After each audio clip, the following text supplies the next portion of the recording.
after y'all just this niggas dead folks.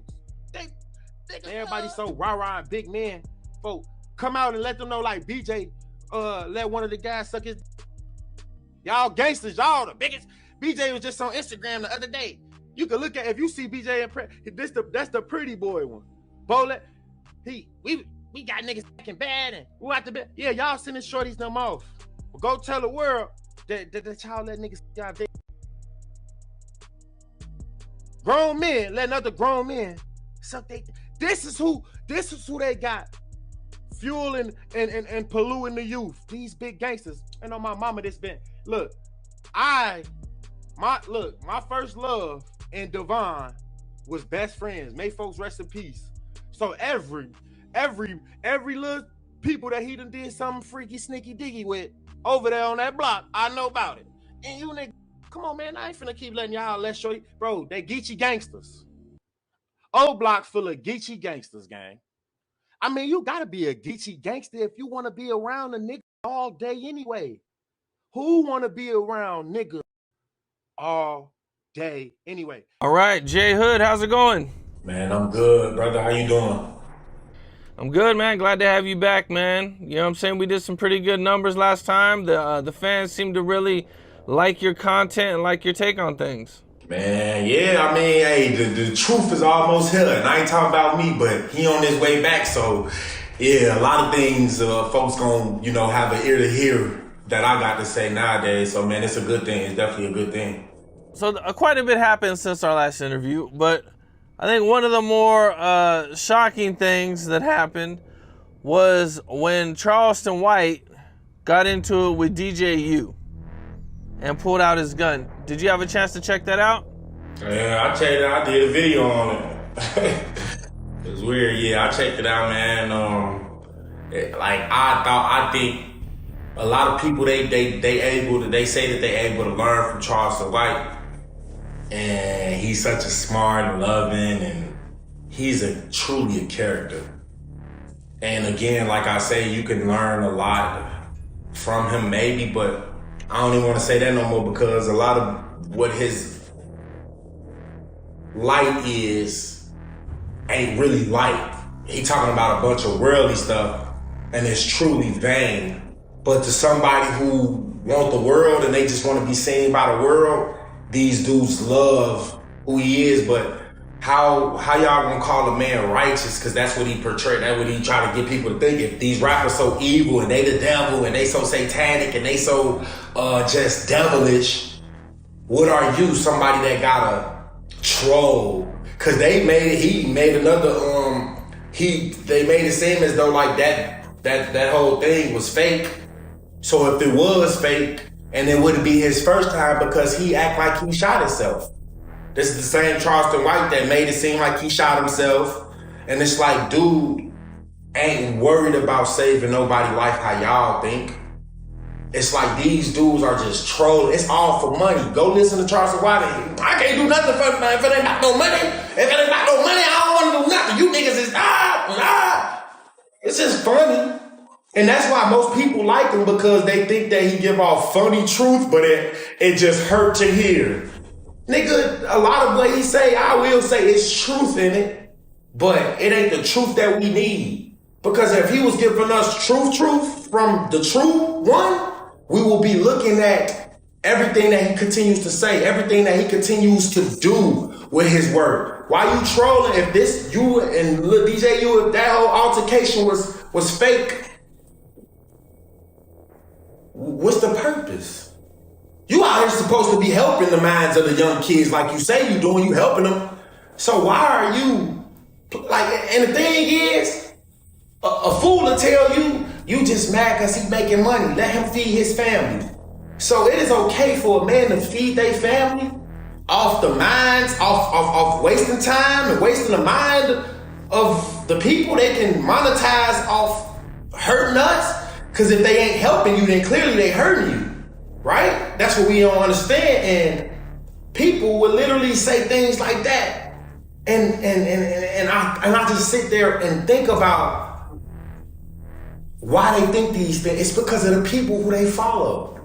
you think a double-minded way because you are praising a double-minded man. Charleston White is double-minded. No matter what nobody says, his lifestyle go against the same thing he preaching against. Because if you saying that these rappers so evil and all that, bro, it seems like you hate them. And if you hate them, understanding that you ain't of God, because God don't hate nobody. I mean, he do got something that he hate, which we could go biblically. But I'm saying in terms of God don't hate the flesh. He don't hate the things that he can see. So he might hate the spirit that a person and dwells in, but he don't hate that person. He says, do not,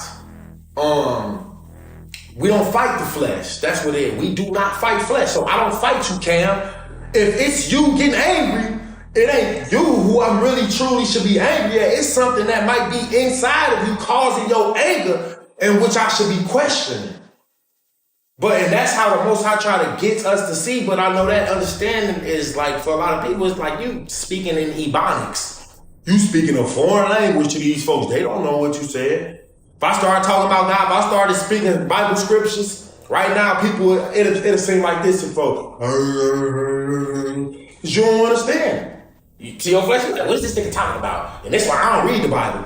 Satan to seduce you with anger to keep you away from something that's truly gonna change your life. A lot of people, they come on my videos and they get angry and things like that, but they don't even understand that anger that you see, and you don't even know. You get angry because I put Chief Keef ain't a GOAT in my title or whatnot, and you don't even understand how you blocking yourself from probably something you need to see because of your anger of what you saw.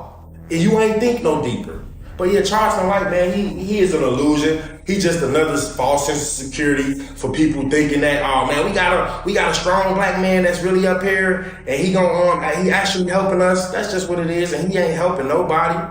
He ain't creating actual hope. He's just an entertainer. You said that Vaughn kind of marked himself for death by the things he was speaking about? Yeah.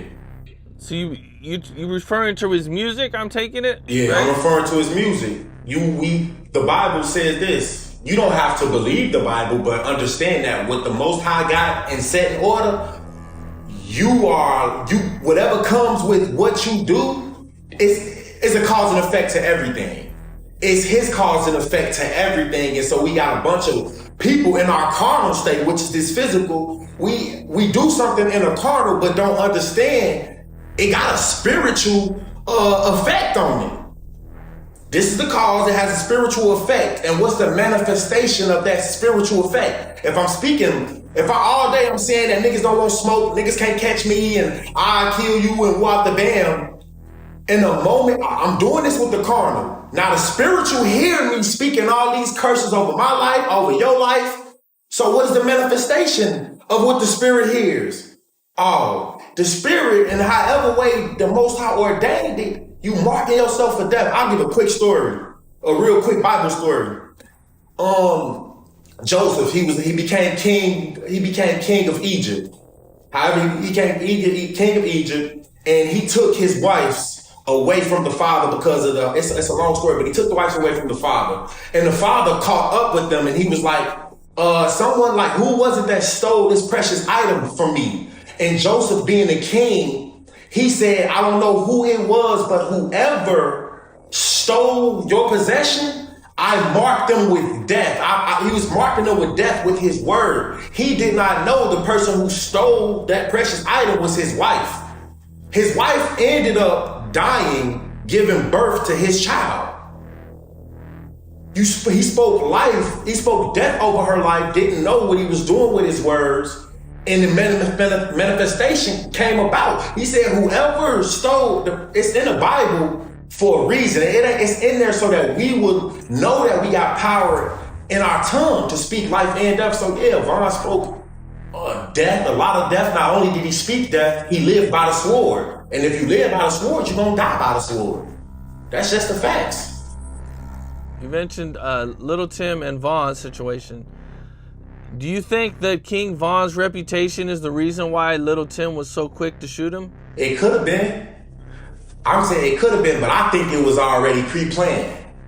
So before that whole moment, them niggas weren't even supposed. They was never supposed to be there, Cam. Top called Vaughn, and next thing you know, or was it Top, or I think it was Dirk. They wasn't supposed to be at that hole in the wall where Vaughn got killed at. They were supposed to be going somewhere else, but somebody called Vaughn, I believe it was Dirk, and told them to go there. And they end up there. And that end up happening. And it end up being on TV, and everybody can see. Come on, man. Y'all think about it. They wasn't supposed to be there. Why did rich people who got love, they got money, they could be anywhere, end up in a hole in the wall spot where it'd be, you got a perfect one-way angle of seeing exactly how this man would kill, so there would be nobody could question if they sacrifice, because we think that people can't get sacrificed in the way that Vaughn did because we got the footage. So we get stuck on what we can see, but we don't think about the spiritual things. But yeah, so it could have been, but I don't think that was solely it, but it could have been a reason like, nigga, oh man, go get that. He could have had it in his head like, shit, we know who them niggas is, we know where they come from, and if a fight break out, they might pull out a scrap, so they probably rushed to it first. You know, Rowdy Rebel from New York came out, and he was on a podcast, and they were talking about the Little Tim and King Von situation.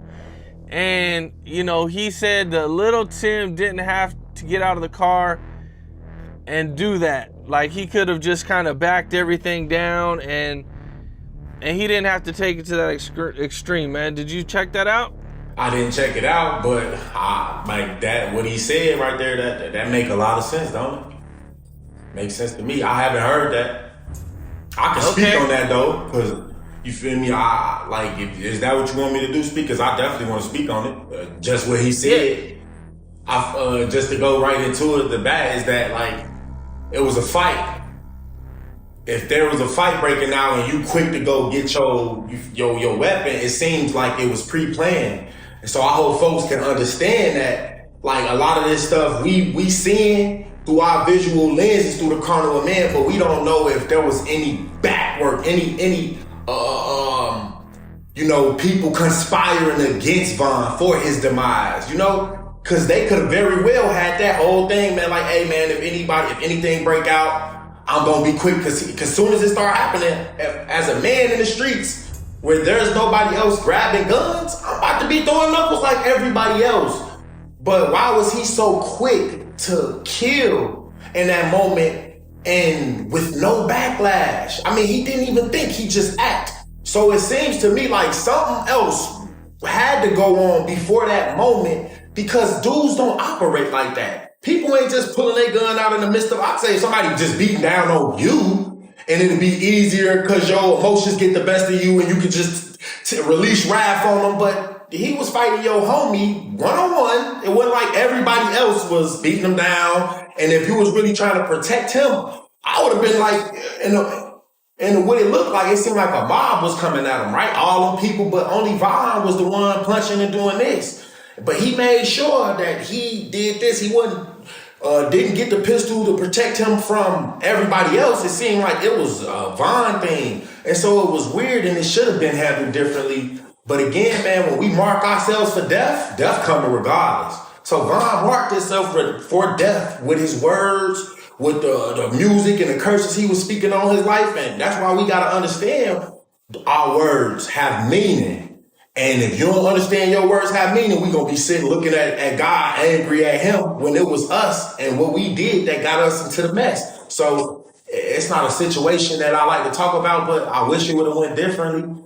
But it played out the way that, maybe, don't look at me wrong when I say this, but it probably played out in a way that it was meant for it to play out. I'll say that.